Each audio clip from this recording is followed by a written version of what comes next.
to the Crystal Ball Hour with me, Lisa, here on KUHS Denver, the stream, my favorite radio station. Welcome, welcome to the show, wherever you are. If you're new, welcome even more. This is a show that is about astrology and spirituality and psychic senses. I adore doing this show, but it only works if you let me know that you like it too. And how can you do that? You can go to Facebook and find the Dr. Lisa Show. It's actually posted under there. Or KUHS Denver on the Facebook site, or Henry Archuleta, and post in there. You'll see the show starting to run live, and you can post questions there. So, before I get really started and introduce myself, and yes, I do have my crystal balls with me, let me do a shout out, a couple. I have an amazing sponsor, veteranspride.org. This is a very small nonprofit that runs on a shoestring, and they take veterans' awards and medals and memories and put them in shadow boxes so the veteran has some way of sharing their experience and feeling honored. They're a little bit expensive and they could use a few donations. So if you are willing to donate something at this end of the year time, go to veteranspride.org and whatever you have, be a philanthropist. Donate 5 or 10. It will help.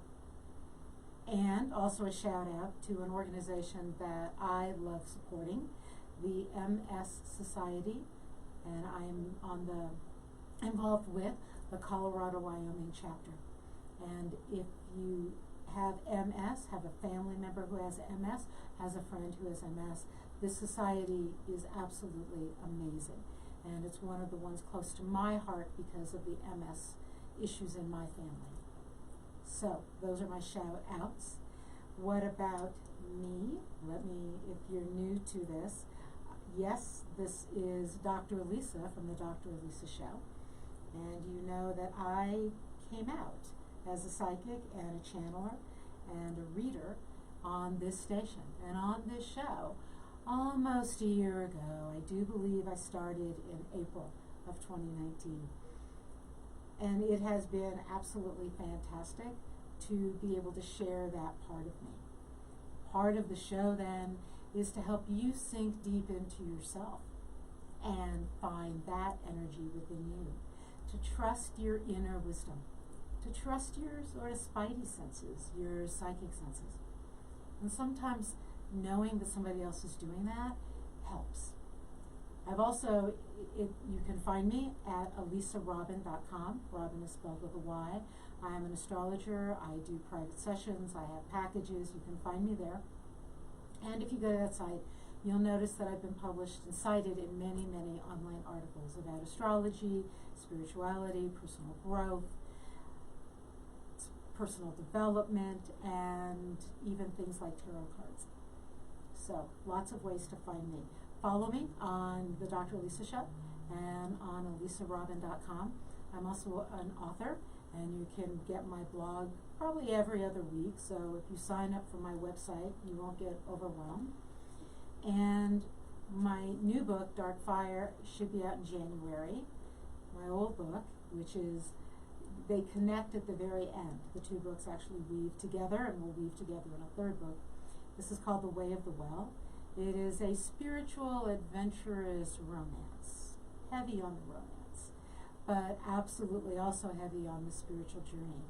And I'm getting great reviews about it, and if you still need a present for someone, you can find it on Amazon or Barnes & Noble or any of those other places online that you buy books.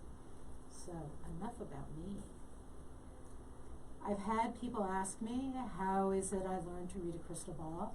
And I have told that story.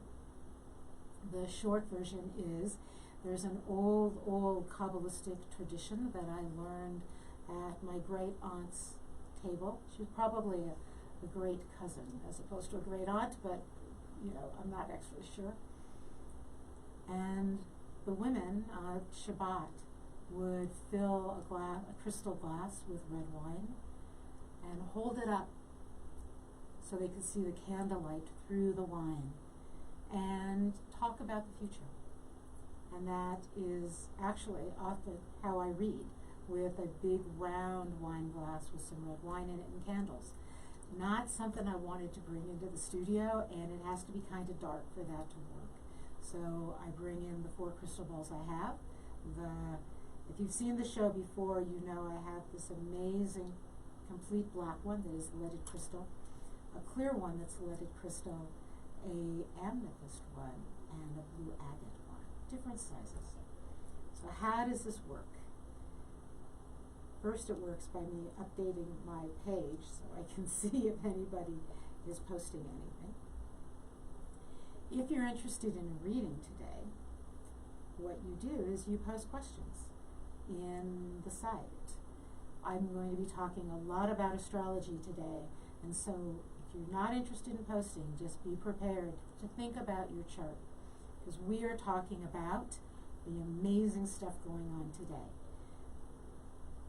But I'm going to intermix that with readings if you ask questions. Now let me just tell you, if you ask me, I don't do the stock market, and if you ask me a question about your health, I'm going to tell you to talk to your healthcare practitioner, whoever that might be, in whatever way they practice, and then I'll answer whatever I can. So there are some things I don't answer, and make sure you're okay with me saying your first name and reading your question online, because lots of people are listening. Okay, what's today's topic? Today's topic is this amazing astrological day we're in, and it's this incredible day, and you've probably heard about it. You know that we're in the winter solstice. I think it was like super early in the morning was the exact time. And if you're paying attention at all, and if you look in the sky at all, you've noticed that the planet Saturn and the planet Jupiter are getting closer and closer and closer. And tonight, they are so close. They will look like they're on top of each other, like there's a hair's breadth in between them. It's called a conjunction. It's being called the grand conjunction. Some people are calling it the Christmas star. So let me just explain that one for a minute. We don't actually know exactly what was going on astrologically, what that star of Bethlehem was. We don't really know. But it could have been a grand conjunction. Perhaps not Saturn and Jupiter, perhaps Jupiter and Venus. And it could have been that happening at the same time that we had winter solstice, or a full moon, or a dark of the moon, rather, or a comet. There's many things that could have been happening at the same time, but when you're trying to get the exactly right date, it's a little difficult. So was it this conjunction? Probably not. Though this conjunction, I think, did happen in 7 BCE. But it was something like this, and probably much brighter, because the world was darker. There weren't any electric lights. So something like this. It's an auspicious type of light. It fills the sky, and don't we need that at the end of 2020? So not only is it the solstice, and not only do we have a conjunction, but those 2 planets, and we're going to talk about this in detail here, are moving from Capricorn to Aquarius. And for all you Capricorns out there, we love you. We love, and let me say this, every sign has a dark side and a bright side. And we've been seeing the dark side of Capricorn for 2020, all of 2020. And what we're now going to leave behind is the dark side of Capricorn and experience, hopefully, the bright side of Aquarius, which I just have to say is my favorite sign, closely followed by Scorpio. If you've been listening and you're an astrologer, you have probably figured out most of my chart by now. Okay, why the dark side? So what's been going on?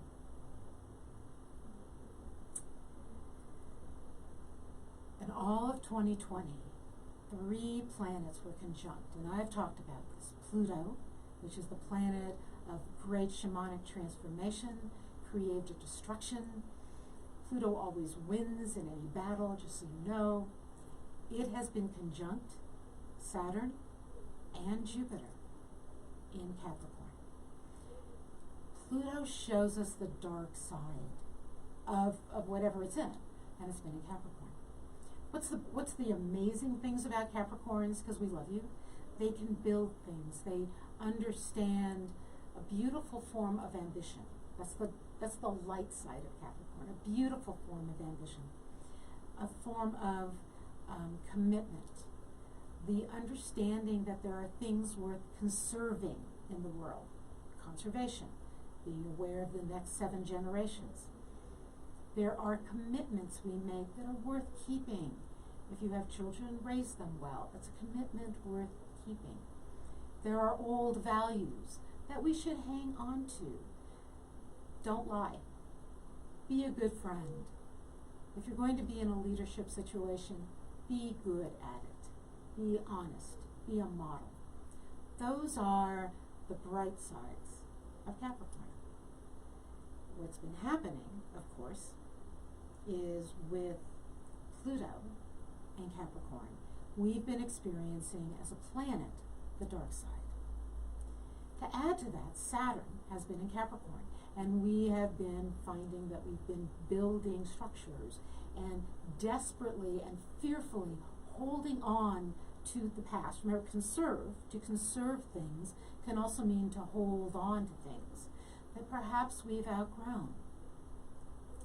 Think of all the isms that we really should have outgrown by now, right? Racism and sexism and xenophobia and blah, blah, blah, blah, blah. This is not a political lecture. This is a note that sometimes we hang on to things because we're afraid, and that's the dark side of Capricorn. That if we can keep our structures in place, we won't be afraid. I can give you a great example.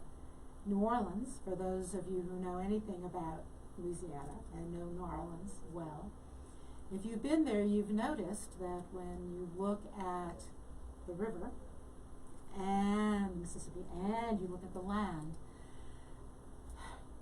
is below sea level. And it is due to the Army Corps of Engineers that Louisiana is still there, that New Orleans is still there. There's a big geologic explanation for it that I'm not going to go into. But as long as the levees hold, New Orleans is okay. Now, isn't that an interesting place to be? And I'm not in any way suggesting we don't protect the levees. I'm saying that is a way of holding on to something because we're so afraid of what could happen. And in that case, we know what could happen if the levees break. In our lives, we do that a lot. And this year we've done it. And then we throw Jupiter into the mix. And Jupiter is the planet that expands anything it touches. Anything. So what has it been expanding? Fear. Hang on to the old. Hang on tightly to the old. Jupiter's also been expanding that fear internationally, right? We know global. And that Pluto-Saturn conjunction, along with a couple other planets that have been doing other things, talk about actually plagues. And so somebody just asked me before I came online if astrologers saw the pandemic. The answer is, I didn't, right? But many astrologers predicted something global that stopped the world. It could have been a virus hack, a computer hack. And in fact, those are happening. Those 3 planets have been together all year. Welcome to 2020. And it's been exhausting. And now, 2 of those planets, Saturn and Jupiter, have moved into Aquarius, and today they are conjunct. Conjunct means they are both at 0 degrees Aquarius. They're right next to each other astrologically, and they're right next to each other in the sky. And you can see it. If you're in my part of the world, in the U.S., you go outside, you look towards the southwest about an hour right after sundown to 2 hours after sundown, and you should be able to see them together, and with binoculars, you should be able to see the moons of Jupiter. With a telescope, you'll be able to see the rings of Saturn. These are huge planets, and they will look like one big planet in the sky, one big star, and they act in our lives like one big planet, like one powerful planet that has effect on us. So that globally, what does that do?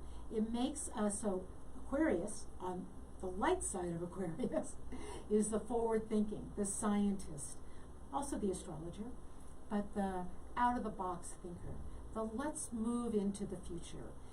Aquarius is the sign of the humanitarian. That's the light side. The dark side is the humanitarian who doesn't like people, but still the humanitarian. It is the rebel of the universe. It is the freedom-oriented sign of the zodiac. Aquarius asks us, who would you be if you hadn't been socially programmed? We can't help it. We just don't follow rules. And it's not that we break them, we just don't notice there were rules. So we look at, and it's the sign of science. What did we see? When was that first vaccine? I'll give you one guess: when Saturn moved into Aquarius, right? Boom, the first vaccine. That's why so many astrologers have been predicting the vaccine would show up in December, because these two planets. So just let that percolate in your mind. I'm checking into the Facebook site to see if anyone is chatting with me. And you do get to disagree. I'm hoping the volume is high enough. I have a note. It looks like it is. Hopefully the volume's high enough. That's the only note I have so far, is make sure that the volume's high enough. Okay. So that's global. This is a global event where we move away from that need to hang on fearfully, because we can look into the future and say it's worth taking a step forward, maybe in a different way. Now, that's the positive side of Aquarius. What's the negative side of Aquarius? We get a little arrogant. We do get a little stubborn, and actually a lot stubborn. Can I just say that? The last time they were in Aquarius was 800 years ago, I think. Aquarius, these two planets have been in Earth signs for quite a while, and we've been governed by that energy of Earth, which is lovely and solid and comforting. And yet, it also, in its dark side, can trap us, like being trapped in the mud, being trapped in a sand dune. It can be fun for a while, and then it gets exhausting. So we're starting by moving into this air sign, which is mental and forward thinking and open to new ideas and new possibilities. That's where we're going as of today. As of today, that's the energy shifting. And just watch the world around you and pay attention to yourself, because it is shifting. So what this sets up, basically, is an energetic pattern, energy, a point of view for the next 20 years, let's say, that is focused more on social good and humanitarianism and taking care of people and looking at new ways of solving problems. That's what it does for everybody. It also is about healing and renewal, not because Aquarius is necessarily about that, but because Capricorn can be about depression. And doesn't that make sense for 2020?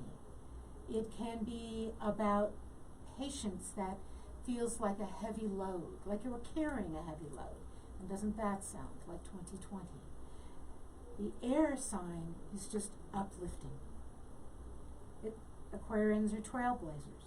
And so this is a call to awaken. Awaken to whatever kind of enlightenment works for you.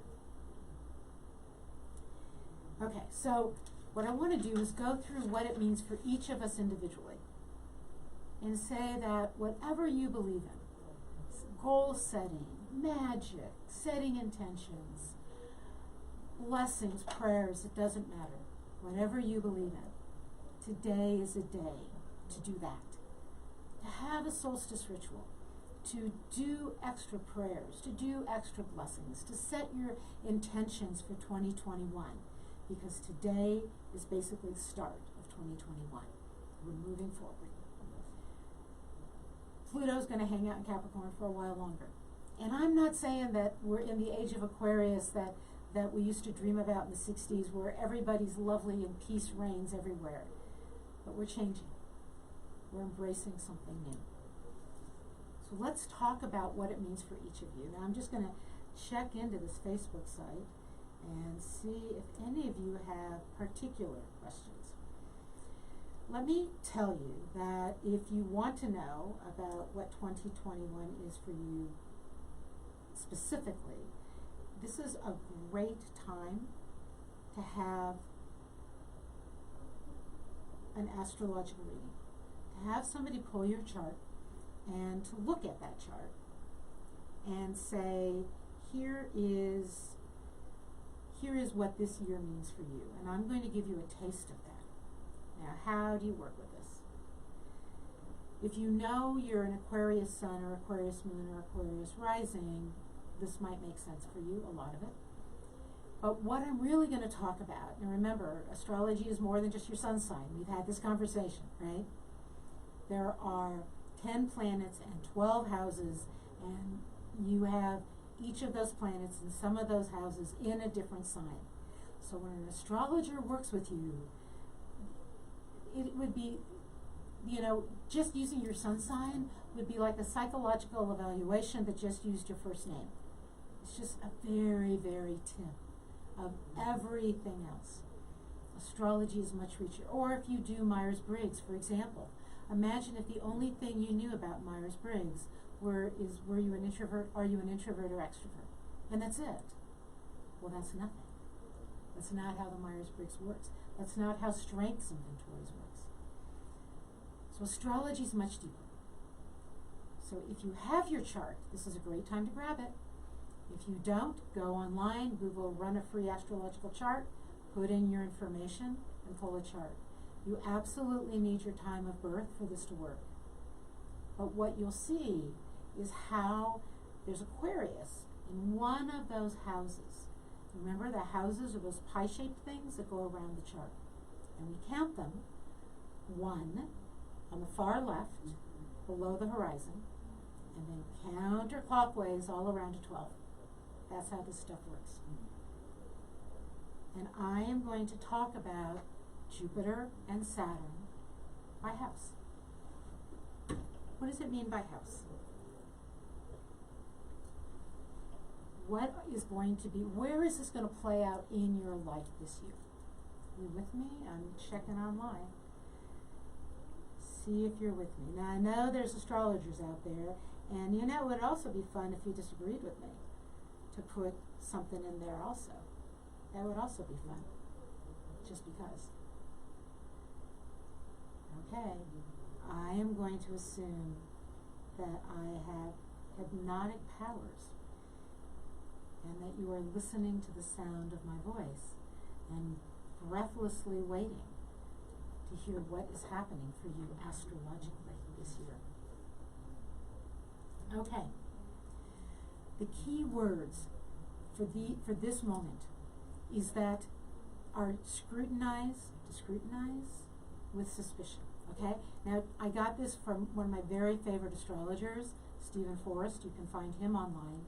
He's brilliant, and I read his books, and I've read his stuff and taken his workshops, and these words come from him, just so you know.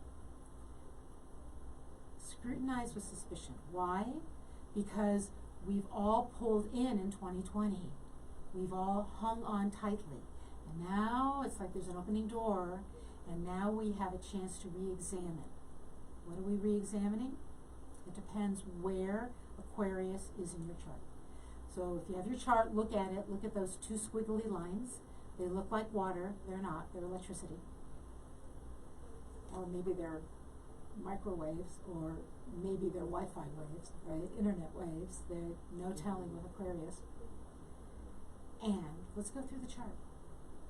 So, if Aquarius is in your first house, scrutinize with suspicion. Your ego. how you've learned to present yourself, perhaps what you wear, who you think you have to be in the world, because last year you were stuck in that. Or maybe last year you realized that no longer worked for you. You don't want to commute in rush hour traffic anymore and wear a suit. Why do that? You worked great at home. Scrutinize with suspicion what persona you have taken on, and do you want to keep it? And I'm going to go through those kind of quick, so feel free to ask questions. If Aquarius is in your second house is typically money, but it's also stuff, resources. So resources can be college degrees, right? It can be talents, it can be skills, it can be artistic explorations. It can be things we own physically, but also things we own, right? I own things I've learned. That's what it is to become a master of something. You own that, you have mastery of. So again, scrutinize with suspicion. How much are you paying to earn your money? What are you emotionally paying to own your money? What are you doing? And do you care about it anymore? What do you really want to do? This year could show up for many of us almost like a midlife crisis. Imagine the people who've been in relationships that they don't want to be in and they finally have the courage to leave because Capricorn said you stay in relationships and Aquarius says you find your freedom. Think about jobs. You make a lot of money, you should stay. I hate it, I should leave, right? That's Aquarius. Or I'm done. I did that, been there, done that. Moving on. That's Aquarius. If you have it in the third house, which happens to be where I have it, just in case you were wondering, all you astrologers out there, scrutinize with suspicion what you've learned to say to others. What comes out of your mouth? What do you write? How do you communicate? Look at it, because this is a new day. It's a new dawning. It doesn't mean you've done anything wrong. It means you have the opportunity to have voice and to express yourself in amazing ways. To take that shift, to have the courage to move from being trapped, from conserving the dark side of Capricorn into the bright side of Aquarius. And yes, I'm biased. Let's just say that. I love the bright side of Aquarius. And I love a little bit of the dark side too, just so you know. Fourth house. What were you taught in family? Now, family doesn't have to be family of origin. It can be family you've built around you, the people you feel are your family. Who do you have to be to hold that? And what does home mean to you? And what has that looked like through 2020? And what have you suddenly realized you have grown accustomed to and defended that maybe isn't you? Maybe the world you've created around you matched the family you wanted to stay connected to, but it was never you. So many of us go through that. It doesn't mean throw it away. That's not what Aquarius says. It says examine it, look at it, make choices. If you grew up in California and always wanted to live in Santa Fe, maybe 2021 will be the year you want to go. Maybe home means something different to you than it did when you were growing up. Fifth house. So we're going around the bottom of that circle. Fifth house is fun, pleasure. You might want to examine what you've considered fun. Imagine that you've been going out with the same friends, and you love these friends, for 10 years. And every year there's a wild beach party. And you go. And you look at the pictures and it looks like you're having fun, but honestly, you'd rather do something else. You don't have to lose the friends, but you do have to acknowledge who you are, what you want to do. What is life about for you now? What do you want to choose? 2021 is about choice. Like I said, Aquarians choose. We choose to not follow the rules. Maybe some of my colleagues might say I chose to not acknowledge their rules. It's quite possible. I won't argue with them. And I am just in here checking Facebook to see if you're chatting with me. You know, the show actually only works if you chat with me. And if you let me know you like it. So any kind of post in there would be good. Or direct message. If you're a buddy of mine, direct message me. 6th house is called the house of service. It's also the house of health often. But it's where we feel like we need to do certain things. Maybe we owe people. Maybe we have karmic debt. But it's a life where we learn to do for others, which is a lovely thing, right? Except when it costs us ourselves. And maybe we don't owe those debts anymore. And maybe simply showing up as who we truly are is enough. Giving away everything in our life, giving away our energy or our heart or our beliefs or our souls, maybe we don't have to do that. Maybe this is the year for you to examine those belief systems, those values and morals and ethics that you inherited, but really aren't you. And if you don't know your chart, one of these or two of these are going to resonate with you. And you're going to realize, oh my gosh, this is what's up for me this year. 7th house, relationships, partnerships, any kind of relationship, any. Partnerships at work, colleagues. Yes, it can be friends and it can be spouses of various whatever. It doesn't have to be a marriage, right? It can be a committed relationship of whatever kind. Are you yourself when you're with people? Examine, scrutinize with suspicion who you feel you have to be for relationships to work. Now again, we all have friends who we choose to be with even though we know they're a friend for a certain thing. I had a very dear friend for a while who has moved out of state, but this friend was really good for street fairs and for fun adventures. Not great for confiding in, not great for when I was down, but wild fun for certain types of adventures. Okay, I could make a choice as long as I didn't have to change who I was for the friendship to work. So look at that, because this is a year, Aquarius is about being true to yourself. That's the rebellious piece of it. Who would you be if you hadn't had to survive by adapting to the social programming around you? 8th house, relationships, but at a different level. 8th house is ruled by Scorpio, my other favorite sign. And yes, Scorpios are about sex, but they're about deep inner expressions of love. Honestly, count yourself lucky if a Scorpio loves you. And this house is also about relationships with money, relationships with inheritance, things to do with intimate, deep interactions. Scrutinize with suspicion. Examine curiously. Who are you in those relationships? What do those things actually mean to you? Perhaps something different than you were taught they were supposed to be? Is this a year where you've had a deep knowing about something and this is the year you let it out? Again, Aquarius is not about running over other people, though I'm sure we have done that on occasion. But it is about acknowledging that the what I was taught may not be exactly who I am. And sometimes, yeah, I have to balance those things, but sometimes it might be more important to be who I am. Come on, chat with me. At least post in there that you love my voice. This is that one show where I get to hang out in sort of my spiritual mystic self. And it'd be lovely to know you enjoy it. What's the 9th house? Now we're coming up towards the top of the chart.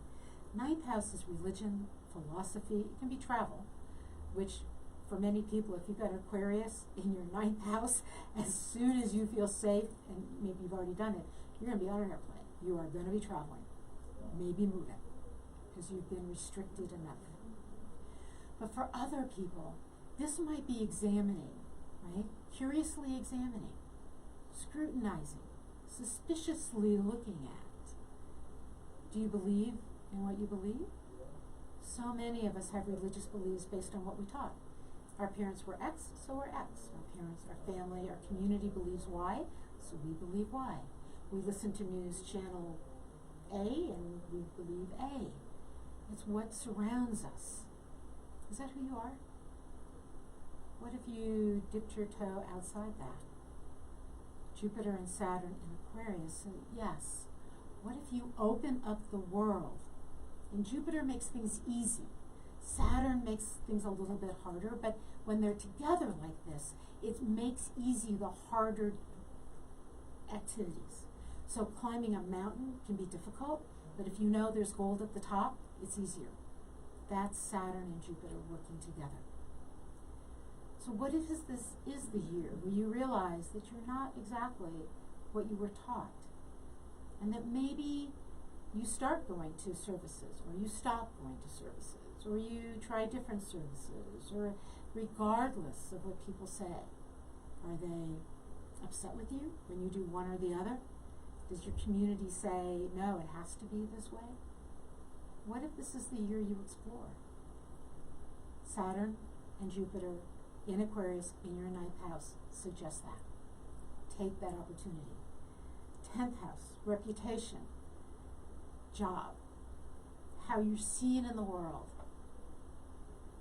You know, that it's a great place to have Aquarius, because Aquarius is also the sign of new thinking, of new ideas, of being the innovator. Maybe this is the year you become an entrepreneur. Maybe this is the year you realize you've earned enough, you've got enough money set aside that you can go do what you want to do. Maybe this is the year you realize that what you've been fighting against is actually what you do want to do. Aquarius doesn't say you're going to change. It says look at the why. Look at how you're being drawn to or pulled away from. And I have to say, if you are an Aquarius, and again, now it's also by house. If you're a Sun Aquarius, your ego is going to be challenged to shift, to change. It's like having these planets in your first house. If your moon is in Aquarius, watch for those emotional changes. And I'll come back to that in a minute, because Aquarians think emotions are kind of nasty. If your rising is Aquarius, notice that you look different in that mirror and don't necessarily want to look the way you have, physically look the way you have, the way you present, because things are changing. And you won't be scared. I mean, that's the whole thing with Jupiter. Right? It expands whatever it's close to. Aquarius is not afraid of change. Capricorn is. So this isn't about fear. 2020 was about fear, not 2021. 11th house. It's about interest groups, tribes, communities. Scrutinize with suspicion. Examine with curiosity. Explore with an open mind where you feel like you belong and how you've been trained by that. Again, if I grew up in LA, I have a way of thinking that's different than somebody who grows up in New Orleans or New York or Canada or Mexico or wherever. Right? California is not New York, and California is not Berlin, and California is not Copenhagen. Where did you grow up? What was that community around you? What are the groups you belong to? And do you feel connected? Explore those. Open your curiosity. Because this is the year where that is where this change starts to take place. And I'll reiterate what the change is, but let's go through the last house. The 12th house is the house of deep spiritual experience. It's the house of spiritual values, higher ideals.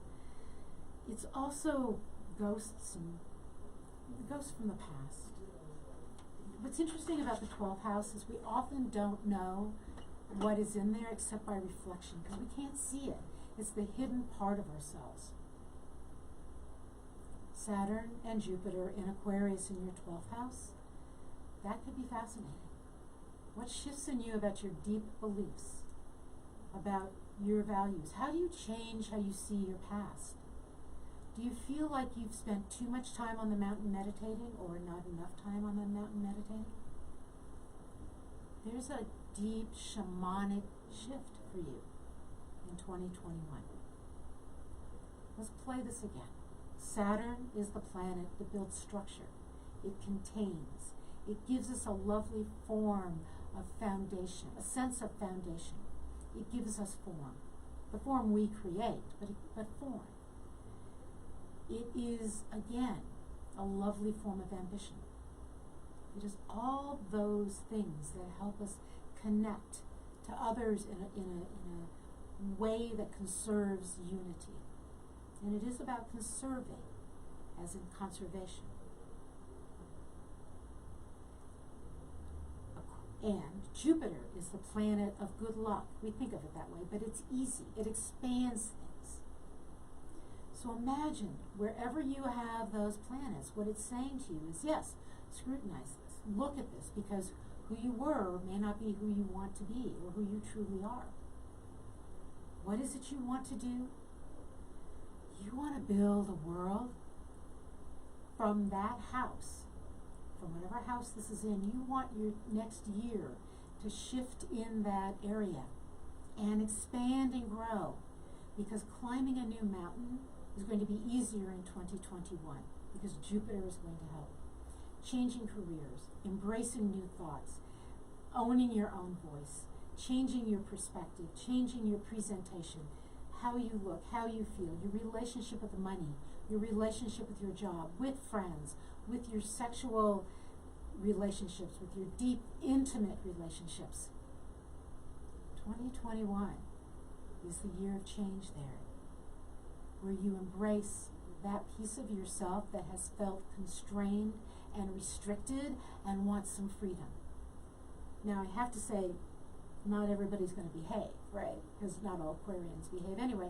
But the world is still full of people. People are going to do what people do. This is a year of opportunity. And you get to choose. Capricorn has had us focused on everything that's been going wrong, everything that's a struggle, and committing to one right answer. Aquarius says there is no one right answer, actually. There's so many answers to explore. And some of them are better for you and some are better for me. And there's room for that in this world. There's room for many. Again, the humanitarian, right? There's room for many. There's not one right way. Isn't it interesting? We have 2 vaccines right now approved, and probably we'll have a 3rd at some point. And there's other vaccines in other parts of the world that are already being given. In the US, we have 2. There's going to be more. And there's going to be more treatment protocols. There's going to be more. What was the last little bit of Capricorn before all this moved? Yeah, you got it. The virus mutated. Okay, more. Not necessarily bad. Not necessarily something that's going to wipe this out, wipe out the planet. It's not going to happen. But it was more than one. And that's where we are now. More than one way. So, if this interests you, if you're wondering what is 2021 about for you, I have to say, a reading with an astrologer would be a good idea. There are tons and tons of programs you can print out, but as I've said before, they give you the threads. They don't weave those threads together into a tapestry. And yeah, there's 10 planets, and there's your rising, and then there's your north and south node, and there's an asteroid or 2 floating around, and there's 12 houses and 12 signs. It's a lot more complex and interesting than just your sun sign.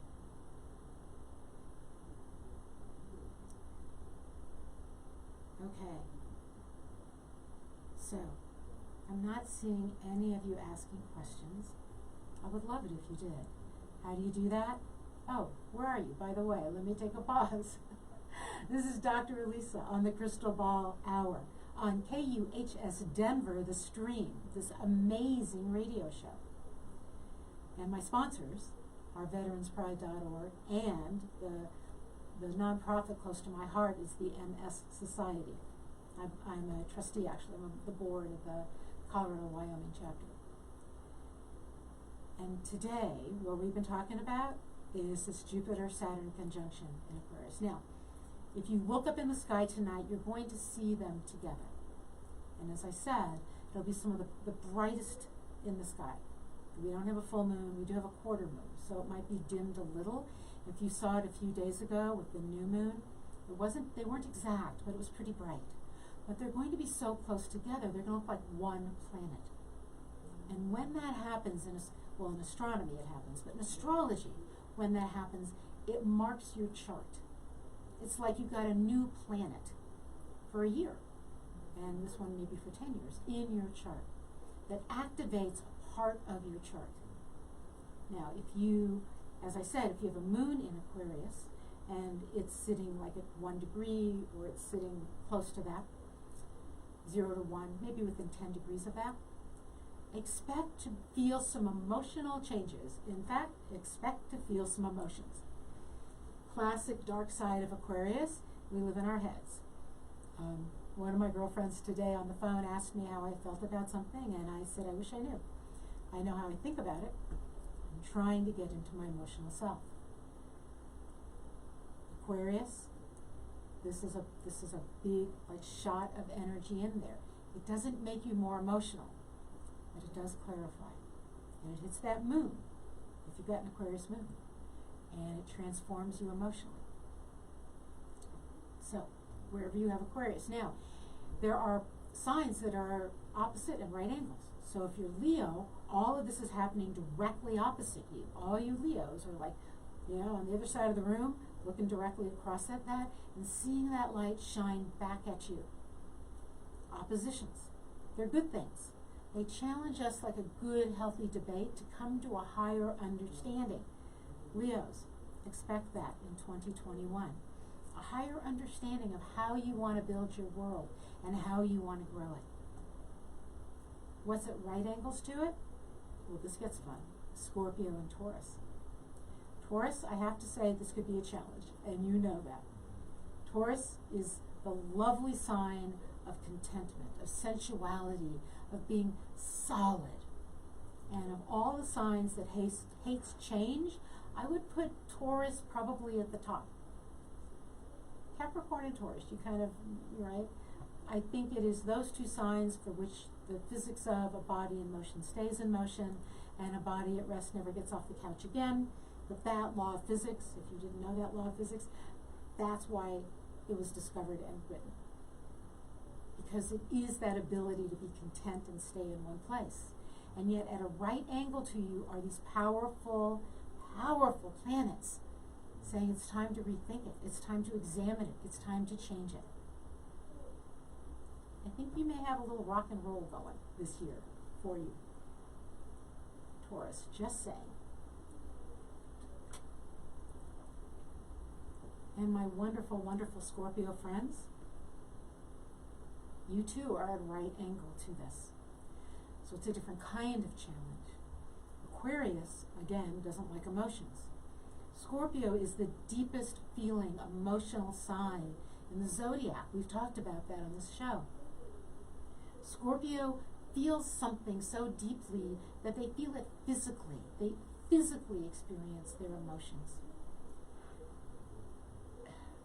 I'm an Aquarius, right? I mean, this is doesn't make sense to me, except I have a Scorpio rising. I actually have a chart that's run a lot by Scorpio, so I understand the struggle. And the struggle then is to make decisions not just from that emotional place, but also to pull up. The same way that for Aquarians, the struggle is not just to stay in that mental place, but to come down into the emotions. So, Scorpio, you might be rethinking things. And remember, I said 8th house. If you have 8th house Aquarius, this is going to be true for Scorpios too, because 8th house rules Scorpio, or Scorpio rules the 8th house, the other way around. You just might find that everything to do with sexuality or your sexual relationships, your intimate conversations is up for a change. Okay. You know, I've got about 5 more minutes on this show, and not one of you has asked me a question, told me you like the show, and as a double Aquarius with a Scorpio rising, with all of this stuff in my 3rd house, I'm wondering what I should be saying, right? Do you get it? It's in my 3rd house, and here I am on the radio. What is my voice? What should I say? What do I feel like saying? What? And so how to play that back to me? Scrutinize with suspicion. Examine with curiosity. Explore with an adventurous spirit what comes out of my mouth, what I write. And you can help me with that, every single one of you. You can go to elisadrobin.com and you can sign up for my website and get my blog posts. They come out about twice a month. And I'm actually going to, in the last few minutes, read you part of one today. You can check out my show. You can let me know, give me some feedback on this show and on the Dr. Elisa show, which next week I will be on the 31st, Thursday, at 11 o'clock, Dr. Elisa show, with this amazing acupuncturist, Nancy Harnham, who is a 5-element acupuncturist.